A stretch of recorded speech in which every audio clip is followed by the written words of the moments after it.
Praise the Lord. अजीजों, बुरे रवैये के खतरे और अच्छे रवैये की ताकत के बारे में कई किताबें लिखी गई हैं। बाइबल में प्रेरित पौलुस ने फिलिपियों को पत्र लिखकर निर्देश दिया कि वो अपने अंदर वही विनम्र स्वभाव रखें जो मसीह यीशु में था। किसी और के सामने खुद को नम्र करने का विचार भयावह है, क्योंकि हम इसे कमजोरी के रूप में देखते हैं और मानते हैं कि अगर हम कोई कमजोरी दिखाएंगे तो हमारा फायदा उठाया जाएगा। लेकिन वास्तव में नम्रता और दीनता नियंत्रण में रहने वाली ताकत है, कमजोरी नहीं है।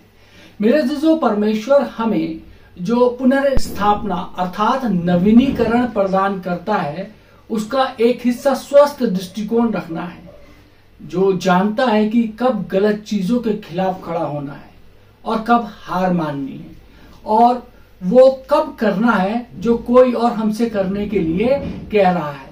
मैं परमेश्वर का बहुत आभारी हूं कि अब मुझे ऐसा महसूस नहीं होता कि मैं दुनिया से लड़ रहा हूं। जो मेरा है उसे पाने की कोशिश कर रहा हूं, और मैं आपको ये दिखाने का या जिसे कह सकते हैं कि सिखाने का अवसर पाकर रोमांचित हूं कि आपको उस तरीके का जीवन जीने की जरूरत नहीं है। परमेश्वर आपकी लड़ाई लड़ना चाहते हैं, और मेरा विश्वास करें जब मैं कहता हूं कि जब परमेश्वर आपकी तरफ से लड़ता है तो आप हमेशा जीतते हैं। यदि हम परमेश्वर के वचन में देखें, यूहन्ना रचित सुसमाचार 1 बाब और उसकी 4 आयत में लिखा है, उसमें जीवन था और वह जीवन मनुष्य की ज्योति था। मेरे जो अच्छा जीवन, हम इस वचन को सुनते हैं तो हम एक नौका के मालिक होने और डेक से मछली पकड़ने के बारे में सोच सकते हैं, लेकिन उस तरीके का जीवन सर्वोत्तम जीवन साबित नहीं हुआ है। सोचते हैं कभी कभी बहुत पैसा हो और विश्व भ्रमण कर जाए, विश्व टूर करे और अच्छे सा एक लग्जरी जीवन जिए, क्योंकि बहुत से लोग जिनके पास उस तरीके का जीवन है वो मानते हैं कि अप्रसन्नता, अकेले और दुखी है। उनके जीवन के अंदर दुख है, परेशानी है। मैंने सुना है कि एक अमेरिकी करोड़पति जे गोल्ड के पास बहुत पैसा था, लेकिन जब वह मर रहा था तो उसने कहा, मुझे लगता है कि मैं पृथ्वी पर सबसे दुखी आदमी हूं। मेरे अजीजों, इन चीजों के होने में कुछ भी गलत नहीं है, लेकिन ये जीवन नहीं है। वे चीजें हैं परमेश्वर हमें मसीह यीशु के माध्यम से सच्चा जीवन प्रदान करता है। यही एक सच्चा जीवन है, एक खुशहालदायी जीवन है, एक वास्तविक जीवन, सर्वोत्तम जीवन जिसे कोई भी संभवतः जी सकता है। वो हमें परमेश्वर के साथ सही बनाने और शांति और आनंद का जीवन प्रदान करता है। यूहन्ना 10 बाब और उसकी 10वीं आयत में यीशु ने कहा है कि मैं इसलिए आया कि वे जीवन पाए और बहुतायत का जीवन पाए। मेरा जीजो, सर्वोत्तम प्रकार का जीवन केवल परमेश्वर में पाया जाता है, क्योंकि वे जीवन है, और जिस जीवन को हम अपना कहते हैं वो उसका एक उपहार है, वह जीवन का दाता है। आज हमारे लिए कई अलग अलग प्रकार की तकनीकें उपलब्ध हैं। उनमें से 2 है कंप्यूटर और मोबाइल फोन। जो कंपनियां इन उपकरणों को बेचती हैं वो नियत रूप से अपग्रेड की पेशकश कर रही है, और हम में से अधिकांश उन्हें पाने के लिए दौड़ पड़ते हैं। हम बिना समय गंवाए पैसा खर्च करते हैं, कतारों में प्रतीक्षा करते हैं, नवीनतम अपग्रेड प्राप्त करने के लिए जो भी करना पड़े हम करते हैं। हम उपलब्ध सर्वोत्तम उपकरण चाहते हैं। यदि हम टेक्नोलॉजी के बारे में इतना आक्रामक हैं तो हम उपलब्ध सर्वोत्तम जीवन क्यों नहीं चाहेंगे, और यह सुनिश्चित करने में भी उतना ही आक्रमण क्यों नहीं होंगे कि यह हमारे पास हो। जिस तरह आपको यह सीखना होता है कि आपको मिलने वाले नए अपग्रेड पर कैसा काम करना है, हमें यह भी सीखना होगा कि परमेश्वर और हमारे जीवन के लिए उसके पास एक योजना के साथ वो कैसे काम करता है, या हमें किस तरीके के साथ उसके साथ काम करना है। मेरा जीजो, जब मैं छोटा था तब से मेरा परमेश्वर के साथ किसी न किसी तरीके से रिश्ता जारी रखा, और उसके साथ अपने रिश्ते के माध्यम से जो कुछ भी मेरे लिए उपलब्ध है उसे पूरी तरीके से मैं समझ सकता हूं कि परमेश्वर ने कितनी आशीष मेरे जीवन में दी है, बचपन से लेकर मेरे इस उम्र के इस पड़ाव तक, कि आप भी कुछ जान सकते हो या शायद अपने पवित्र शास्त्र में आपने शिक्षा प्राप्त की हो। लेकिन मुझे लगता है कि अभी भी हम सभी लोग उस जीवन को पूरी तरीके से जीने से वंचित हैं जो परमेश्वर ने मसीह के माध्यम से उपलब्ध कराया है, और इसमें मैं भी शामिल हूं। इसलिए हमें आगे बढ़ना और सीखना जारी रखना होगा। ये एक ऐसी प्रक्रिया है जो हमारे पूरे जीवन भर चलती रहती है, और मैं ये भी कहना चाहता हूं कि ये एक ऐसी प्रक्रिया है जिसके बारे में मेरा मानना है कि ये बहुत ही रोमांचक है। क्यों ना अभी से ये प्रतिबद्धता बना ली जाए कि आप अपना शेष जीवन ये सीखने में बिताएंगे कि परमेश्वर द्वारा यीशु मसीह के माध्यम से आपके लिए उपलब्ध सर्वोत्तम जीवन का आनंद कैसे उसका लुत्फ उठाया जाए। यदि हम देखें इफिसियों 2 बाब और उसकी 10वीं आयत उस जीवन के बारे में बात करता है, जब वह कहता है कि क्योंकि हम परमेश्वर की हस्तकला अर्थात उसकी कारीगरी हैं, मसीह यीशु में पुनः निर्मित अर्थात नए सिरे से जन्मे, ताकि हम उन भले कामों को कर सके जो परमेश्वर ने हमारे लिए पहले से निर्धारित अर्थात सुनियोजित किए हैं, अर्थात उन रास्तों को अपनाते हुए जो उसने समय से पहले तैयार किए हैं कि हम उसमें चले, उस बेहतर जीवन को जी लो जो पहले से व्यवस्थित किया है और हमारे जीने के लिए परमेश्वर ने तैयार किया है। परमेश्वर ने हमें बनाया है, हम उसकी कारीगरी हैं। पाप के कारण हमने टूटा हुआ जीवन जिया है, लेकिन यीशु मसीह द्वारा प्रदान किया गया उद्धार के माध्यम से हम नए सिरे से जन्म लेते हैं या एक बार फिर से नए बन जाते हैं। हमें फिर से शुरुआत करनी होगी और सीखना होगा कि चीजों को सही तरीके से कैसे किया जाए। परमेश्वर के पास हमेशा अपने लोगों के लिए एक अच्छी योजना रहती है और वे हमेशा रहेगी। ये किसी भी व्यक्ति के लिए उपलब्ध है। इसे चुनना और इसमें चलना हमारे को सीखना होगा कि किस तरीके से उन योजनाओं का हम फायदा उठा सकते हैं। मसीह होने का क्या मतलब है? एक प्रश्न है। हम अक्सर इसे कलीसिया में उपस्थिति तक ही सीमित कर देते हैं। संडे को चर्च जाओ, उसके बाद घर आओ और फिर पूरे हफ्ते उसी कामों में लग जाओ, और हम इसको सिर्फ कलीसिया तक ही सीमित कर देते हैं। शायद दान की टोकरी में थोड़ा सा पैसा डाल देते हैं। जब हम हताश होते हैं तो प्रार्थना करते हैं। शायद कभी कभार थोड़ा बाइबल भी पढ़ते हैं और अच्छा बनने की कोशिश करते हैं। लेकिन उस तरीके का जीवन कभी भी संतुष्टिदायक नहीं होगा। ये सब हमें निराशा में डाल देता है। हम भ्रमित हो जाते हैं क्योंकि हम सोचते हैं कि हम वही कर रहे हैं जो हमें करना चाहिए था, जो हमें बचपन से सिखाया गया था। लेकिन हमारा जीवन तब भी काफी दयनीय होता है। लेकिन मेरे अजीजों, जैसे जैसे मैंने परमेश्वर के वचन का अध्ययन किया और जो मैं सीख रहा था उसे लागू किया, मुझ में, मेरे प्राणों में आश्चर्यजनक परिवर्तन होने लगा। हमने सिर्फ पढ़ के ही नहीं छोड़ना है, उसको अपने जीवन के अंदर जब तक हम लागू नहीं करेंगे, परमेश्वर के जिसे कह सकते हैं उस जीवन को हम नहीं जी सकते। मेरे अजीजों, मैं स्वीकार करूंगा कि ये आसान नहीं था कि सिर्फ परमेश्वर का वचन पढ़ना और उसको फिर रख देना। लेकिन परमेश्वर के वचन को पढ़ना और उसके अनुरूप अपने आप को ढालना, ये बहुत बड़ा काम है। उसके अंदर चलना है। हमने सिर्फ पढ़ना ही नहीं है, सिर्फ संडे को चर्च जाना ही काफी नहीं है। जो चर्च में सिखाया जा रहा है, जो बताया जा रहा है आपकी कलीसिया के पासबान के द्वारा, उसके ऊपर हमें चलना भी है। ये हो सकता है कि ये कष्टदायक लगता हो, खासकर भावनात्मक रूप से।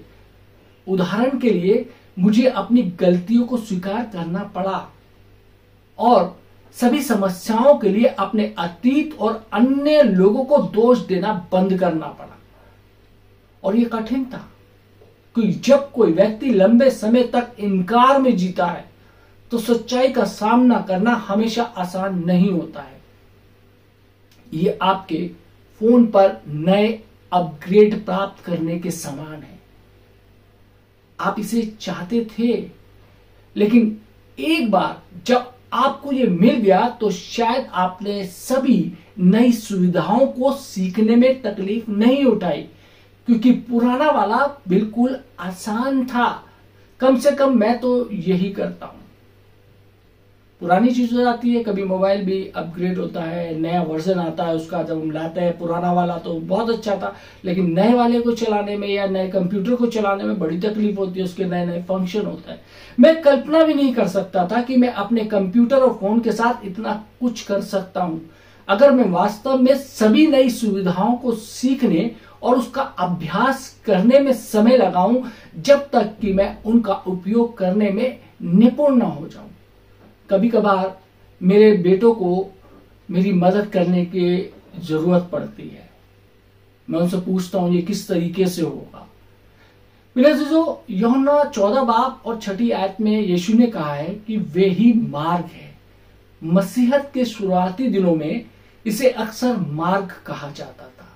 परमेश्वर की योजना में जीने का एक तरीका शामिल है, जो हमें उसके द्वारा प्रदान की जाने वाली हर अच्छी चीजों की ओर लेकर जाएगा। ये योजना यीशु को हमारे उद्धारकर्ता के रूप में प्राप्त करने से शुरू होती है। कोई व्यक्ति ईमानदारी से कलीसिया में जा सकता है और फिर भी मसीह नहीं हो सकता। मसीहत केवल एक कलीसिया से संबंधित होना और एक अच्छा इंसान बनने की कोशिश करना नहीं है, बल्कि ये यीशु मसीह के बारे में है और उसने हमारे लिए क्या किया है ये जानना है। वे स्वयं को हमारे पापों और अपराधों के लिए बलिदान और भुगतान के रूप में हमें प्रदान करता है, और जब हम उसे प्राप्त करते हैं तो वो वास्तव में अपनी आत्मा के द्वारा हमारे अंदर वास करने और अपना घर बनाने के लिए आता है। एक बार जब आप नए सिरे से जन्म लेते हैं, अर्थात पाप का पश्चाताप करते हैं और यीशु को अपने उद्धारकर्ता के रूप में स्वीकार करते हैं, तो आपको अब नियमों और विनियमों के नेतृत्व करने की आवश्यकता नहीं है। यदि आप उन सभी का पालन करते हैं तो परमेश्वर से कुछ इनाम पाने की उम्मीद करते हैं, लेकिन आप पवित्र आत्मा द्वारा नेतृत्व और प्रेरित हो सकते हैं, जो आपके जीवन के लिए परमेश्वर की पूर्ण योजना में आपका मार्गदर्शन करेगा। यह वास्तव में जीवन जीने का एक बिल्कुल नया तरीका है। इब्रानियों की नए नियम की पुस्तक उस नए जीवन मार्ग के बारे में बात करती है, जिसे यीशु ने अपनी मृत्यु और पुनरुत्थान के माध्यम से खोला था। जीवन जीने के नए तरीके के बारे में सीखने लायक कुछ चीजें हैं जो जिसे बोल सकते हैं कि असुविधाजनक या शायद थोड़ी असामान्य लगेंगी, क्योंकि वे आपके द्वारा पहले से सीखी गई किसी भी चीज से अलग है। इन चीजों में से एक परमेश्वर का निर्देश है कि हम अपने शत्रुओं, उन लोगों को माफ कर दें जो हमारे साथ दुर्व्यवहार करते हैं और हमारा दुरुपयोग करते हैं, और वास्तव में उनसे प्यार करना है और उन्हें आशीष देना है। ये उन कई चीजों में से एक है जो परमेश्वर ने मुझे जीने के इस नए तरीके के बारे में दिखाई है, और मैं इसलिए मैं कहता हूं कि ये जीवन भर की यात्रा है। मैं अभी भी सीख रहा हूं, लेकिन मैं स्पष्ट करना चाहता हूं कि पवित्र आत्मा ने मुझे इस नए रास्ते पर ले जाने के लिए जो भी रास्ता अपनाया है, वो हमेशा मुझे उस जगह से बेहतर जगह पर ले गया है जहां मैं पहले था। मेरे अजीजों, परमेश्वर हमसे कभी कोई कठिन काम करने के लिए नहीं कहेगा, जब तक कि ये हमें बेहतर जीवन की ओर ना लेके जाए।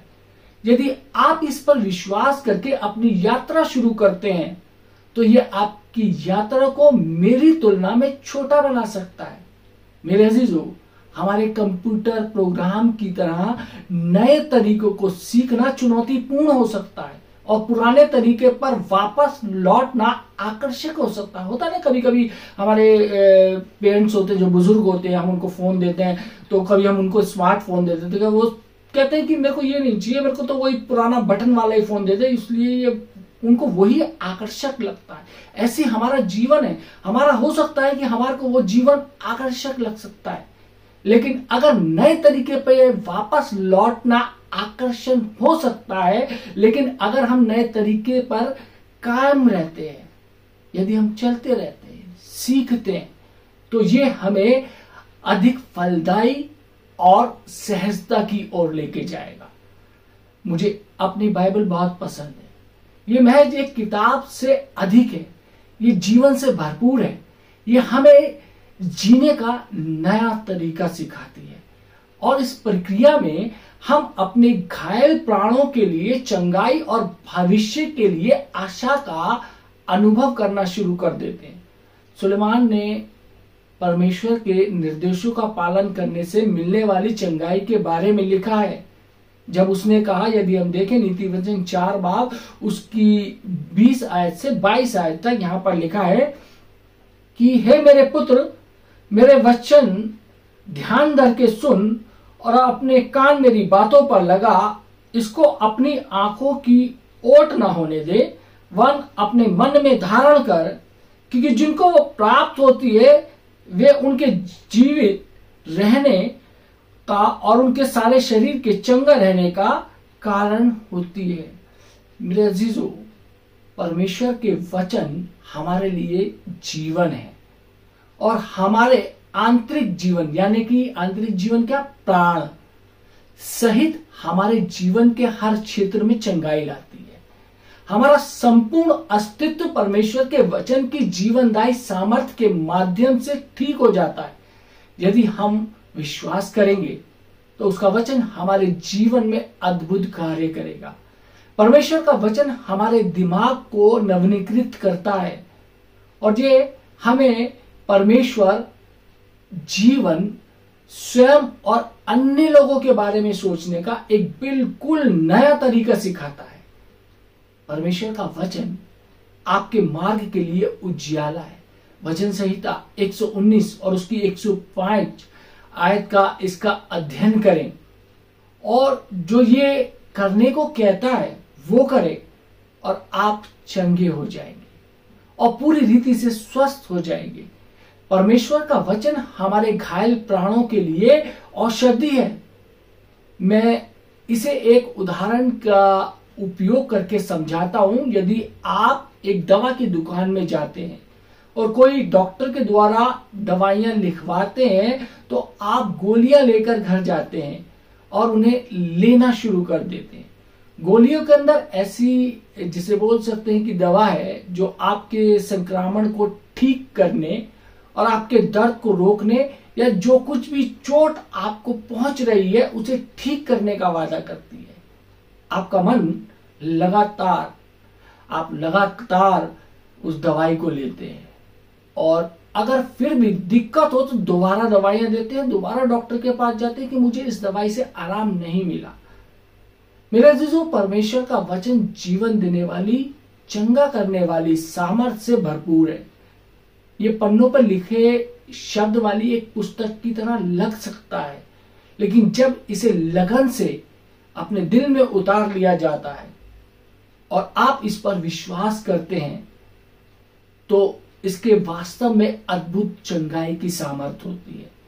परमेश्वर का वचन उन लोगों के लिए वायदों से भरा है जो उसके कहे के अनुसार कार्य करते हैं और ये वायदे उन सभी लोगों के लिए है जो उस पर विश्वास करते हैं और उस पर भरोसा रखते हैं। मेरे अजीजों, यदि बाइबल का अध्ययन आपको कठिन लगता है या यदि आपको लगता है कि आपका बाइबल को कभी नहीं समझ सकते, तो मेरा सुझाव है कि आप परमेश्वर के लोगों के एक समूह में शामिल हो जाएं, आपके समान परमेश्वर के मार्ग पर में, और एक अध्ययन करें किसी ऐसे समूह की खोज करें जिसकी प्रतिष्ठा हो और जिसका एक अच्छा अगुवा हो, जो उन क्षेत्रों में अनुभवी हो जिनमें आपको मदद की जरूरत है। मैं आपको आश्वस्त कर सकता हूं कि पवित्र आत्मा स्वयं आपका नेतृत्व करेगा। मेरे अजीजों, प्रत्येक आहत व्यक्ति का लक्ष्य ठीक होता है और इसके लिए कई तरीके के रास्ते अपनाए जा सकते हैं। ये बहुत महत्वपूर्ण है कि आप ऐसा मार्ग चुने जो परमेश्वर के वचन और उसके वादों पर आधारित हो, अन्यथा आप अधिक से अधिक निराश हो सकते हैं, क्योंकि आप समय, प्रयास और शायद बहुत सारा पैसा किसी ऐसी चीजों में लगा देंगे जो कभी कोई अच्छा परिणाम नहीं देते। मेरे चीजों, महत्वपूर्ण बात यह है कि यदि आप ऐसे व्यक्ति हैं जो अतीत या वर्तमान स्थिति के कारण अपने प्राणों में घाव और चोटों के साथ जी रहे हैं, जिनको ठीक करने की आवश्यकता है, तो आपको अवश्य सहायता प्राप्त करने का निर्णय लेना चाहिए। एक अद्भुत जीवन आपका इंतजार कर रहा है, शांति और आनंद से भरा, आशा और उत्साह से भरा हुआ। ये एक ऐसा जीवन है जिसे आप खोना नहीं चाहेंगे। आपके जीवन में कितने भी दुख हो, कितनी भी मुश्किलात हो, कितनी भी परेशानी हो, जब आप परमेश्वर का वचन पढ़ते हैं, आपके हर सवाल का जवाब परमेश्वर उस वचन के माध्यम से आपके सामने प्रस्तुत कर देता है। जितना हम परमेश्वर के वचन से दूर भागेंगे, उतना हम परमेश्वर को नहीं जान पाएंगे। जितना हम परमेश्वर के वचन का अध्ययन करेंगे, परमेश्वर के वचन में मनन करेंगे और सीखने के लिए लालच रहेंगे, कोशिश करेंगे, परमेश्वर उतना आपको आगे बढ़ाता चला जाएगा। आप जीवन के हर क्षेत्र में सफलता को प्राप्त करेंगे, क्योंकि ये सिर्फ, जैसे मैंने कहा, ये सिर्फ एक पुस्तक नहीं है, ये एक जीवन जीने की कला सिखाती है, जिसे बोल सकते हैं कि आर्ट ऑफ लिविंग, कि किस तरीके से हमने इस संसार के अंदर जीना है। परमेश्वर चाहता है कि आप बहुतायत का जीवन जिए, कसरत का जीवन जिए। परमेश्वर आपको हताश और निराश नहीं देख सकता, चाहे आपके जीवन में कैसी भी परेशानी आई हो। परमेश्वर बहुत ही सामर्थी, बहुत ही बलशाली परमेश्वर है। वो आपको उन परिस्थितियों से निकाल कर बाहर लेकर आएगा। जरूरत है उस पर विश्वास करने की, उसके वचन पर मनन करने की। किसी ऐसे समूह के साथ जुड़े जो निरंतर प्रार्थना में रहता है। एक अच्छी कलीसिया के अंदर जाए जहां आपको एक अच्छा आत्मिक भोजन मिल सके, ताकि आप उस वचन के माध्यम से, उस संगति के माध्यम से सीख सके। सिर्फ पढ़ना ही नहीं है वचन को, जैसा मैंने अभी शुरू में कहा था। ये मसीहत नहीं है कि वचन को पढ़ लिया, चर्च चले गए। नहीं, ऐसा तो बहुत सारे लोग करते हैं। लेकिन मसीहत ये है कि जो चीज हम पढ़ रहे हैं उसको खुद को भी फॉलो करना है। जब तक उसको अपने जीवन में नहीं ढालेंगे, तब तक हम एक सच्चे मसीह के अनुयायी नहीं कहलाएंगे। परमेश्वर आप सबको आशीष दे। आमीन। आइए हम दुआ मांगे। महान सामर्थी पिता परमेश्वर, धन्यवाद देते हैं आज के सुंदर वचन के लिए, जिसमें हमने सीखा कि किस तरीके से हम अपनी उन परेशानियों से, अपनी उन दुविधाओं से खुदावंद हम पार हो सकते हैं। और धन्यवाद देते हैं कि परमेश्वर आपने प्रभु जी हमको अपना ये पवित्र वचन दिया है, जिसके माध्यम से, जिसका मनन करने से, जिसका अध्ययन करने के द्वारा प्रभु जी हम जीवन की हर परेशानियों को पार कर सकते हैं। क्योंकि प्रभु जी हम जानते हैं कि ऐसी पुस्तक है जो कि हमारे को दर्पण के समान दिखाई देता है। जब हम इस वचन को पढ़ते हैं तो ऐसा प्रतीत होता है कि जैसे हम एक दर्पण में देख रहे हैं, क्योंकि परमेश्वर ये आपका जीवित वचन है, ये हमसे बात करता है। प्रभु जी हमें इतनी सामर्थ दे कि परमेश्वर हम इस वचन को पढ़े, सुने, समझे और अपने जीवनों में लागू कर सकें। जितने लोगों ने परमेश्वर ये वचन सुना है, उनके जीवन में प्रभु जी आपकी करुणा हो, आपकी आशीष हो। परमेश्वर वचन के तमाम सुनने वालों को, इनके परिवार के तमाम लोगों को प्रभु जी आपकी आशीष हो। यीशु मसीह के नाम से मांगते हैं, आमीन।